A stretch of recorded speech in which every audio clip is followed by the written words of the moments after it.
মাথায় রাখবেন, বিমান কিন্তু সকল প্যাসেঞ্জারের জন্যই টিকিট কেটে দেয়।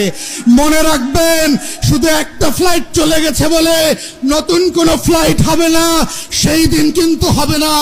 আপনারা ভুল করবেন, আপনাদের জন্য আবার বিমান রেডি করা হবে জনগণের টাকা এবং রক্তে। লাখো শহীদের রক্তে কেনা দেশটা কারো বাপের না, প্রধানমন্ত্রীর না, শাহ আলমের কাছেও বাংলাদেশ বিক্রি করে দেওয়া হয় নাই।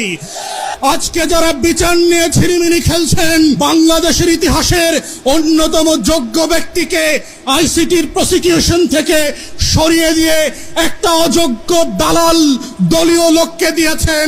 তিনি আজকে বলছেন তিনি নাকি বিচার করতে ভয় পাচ্ছেন। আপনার যদি এত ভয় লাগে, আপনি এই খাতায় নাম লেখাইলেন কেন? যারা ভীত তারা তো ওই পারে পালিয়ে গেছে।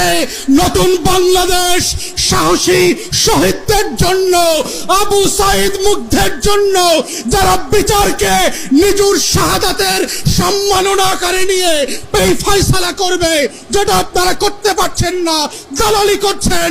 24-এর গণ অভ্যুত্থান কেন হয়েছিল সেটা আজকের ক্ষমতাসীন রাজনৈতিক দল খুব অল্প সময়ের মধ্যে ভুলে গেছেন। আমরা আপনাদের স্মৃতিশক্তিকে আবার নতুন করে একটু রিফ্রেশ করে দিতে চাই। আপনারা দয়া করে জুলাইয়ের স্লোগানগুলো আবার নতুন করে শুনবেন।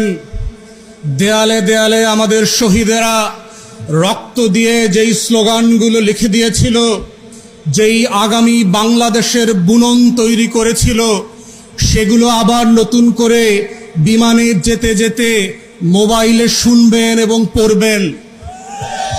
স্মৃতিভ্রম এমন একটা জিনিস, ক্ষমতার ছানিতে সেটা চোখে পড়ে না, এবং চোখে না পড়তে পড়তে ছানিটা এত মোটা হয়ে যায়, দিন গুনতে গুনতে মনে হয় আবারও নির্বাচনের তারিখ চলে এসছে।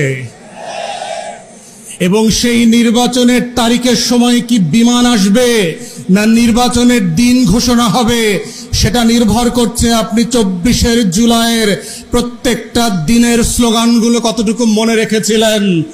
দেয়ালে দেয়ালে আমাদের শহীদেরা, শহীদের উত্তরসূরিরা বারবার লিখে দিয়েছিল, লাখো শহীদের রক্তে কেনা দেশটা কারো বাপের না।